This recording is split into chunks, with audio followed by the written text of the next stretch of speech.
Assalamualaikum warahmatullahi wabarakatuh. Apa kabar teman-teman? Semoga kita tetap dalam lindungan Allah Subhanahu wa Ta'ala.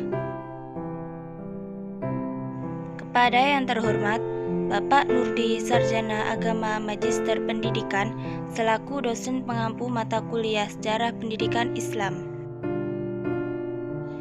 Dalam video ini, saya akan membahas tentang pendidikan pada masa Nabi Muhammad SAW.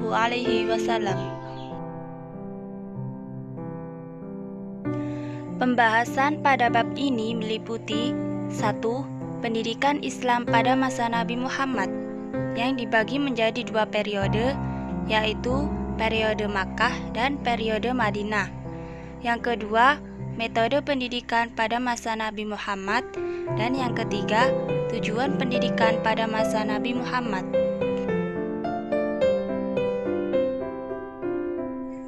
Kita masuki pembahasan nomor 1, yaitu pendidikan Islam pada masa Nabi Muhammad. Pada zaman Nabi Muhammad, pendidikan dilaksanakan pada 2 periode, yaitu periode Makkah dan periode Madinah.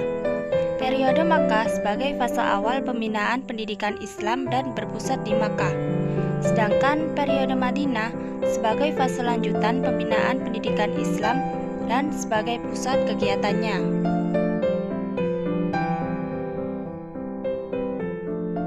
Berikut ini adalah ajaran Nabi Muhammad dalam Islam, meliputi 1. Akidah, 2. Pengajaran Al-Quran, 3. Pendidikan ibadah, dan yang keempat, pendidikan akal.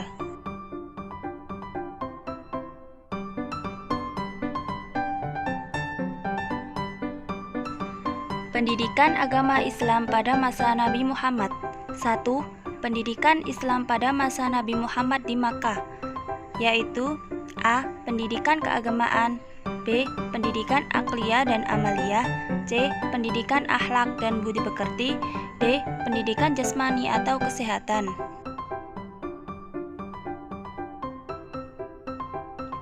Pelaksanaan pendidikan Islam pada periode Makkah ini dilaksanakan dalam 3 tahap. Yang pertama, tahap rahasia. Dalam tahap rahasia ini, Rasulullah menyampaikan ajaran Islam kepada keluarga terdekat dan teman-teman saja. Hal ini dilakukan supaya tidak mendapat gangguan dari pihak kafir Quraisy. Yang kedua, tahap terang-terangan. Dari hari ke hari, pengikut Nabi Muhammad semakin banyak. Mereka meyakini apa yang disampaikan Nabi Muhammad ini adalah benar. Tidak sedikit pun merasa ragu dengan ajaran yang diajarkan Rasulullah, karena selama ini beliau tidak pernah berbohong. Dan yang ketiga, dilakukan secara umum atau terbuka.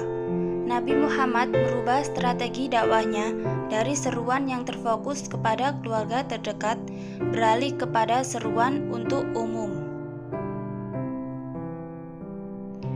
Yang kedua, pendidikan pada masa Nabi Muhammad di Madinah. A. Pembentukan dan pembinaan masyarakat baru menuju kesatuan sosial dan politik. B.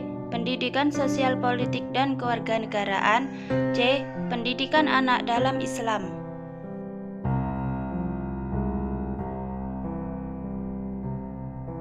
Kita lanjutkan ke poin yang kedua, yaitu metode pendidikan pada masa Nabi Muhammad.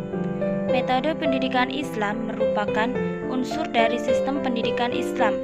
Keberadaannya penting dan memang harus diperhatikan oleh setiap orang yang terlibat dalam kegiatan pendidikan, baik itu guru maupun murid sebagai peserta didik.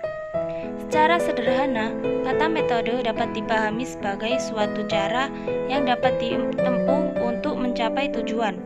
Dengan demikian, dapat disebutkan bahwa metode pendidikan Islam adalah segala cara dan usaha yang sistematis dan pragmatis untuk mencapai tujuan pendidikan Islam dengan melalui berbagai aktivitas yang melibatkan guru sebagai pendidik dan murid sebagai anak didik.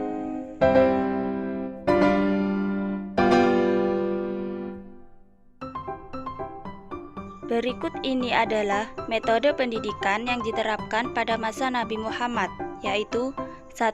Metode Kholaqoh, 2. Metode tanya jawab, 3. Metode menghafal. 4. Metode cerita. 5. Metode statistik.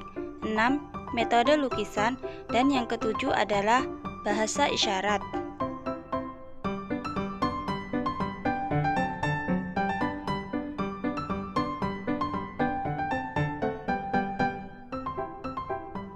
Poin yang ketiga yaitu tujuan pendidikan pada masa Nabi Muhammad. 1. Untuk membentuk kepribadian muslim yang sesungguhnya.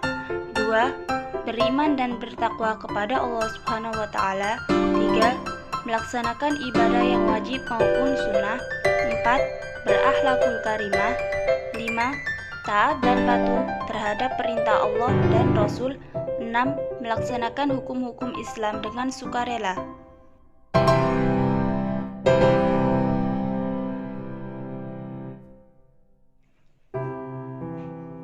Dari beberapa uraian tersebut, dapat disimpulkan bahwa sejarah pendidikan Islam pada masa Nabi Muhammad terdapat dua periode, yaitu periode Makkah dan periode Madinah. Metode yang digunakan antara lain halaqah, tanya jawab, hafalan, cerita, statistik, lukisan, dan bahasa isyarat. Adapun tujuan pendidikan pada masa Rasulullah adalah membentuk kepribadian muslim yang seutuhnya, mempunyai iman, berakhlakul karimah, taat kepada perintah Allah dan Rasul, melaksanakan hukum-hukum Islam, dan memelihara kesatuan kaum muslimin.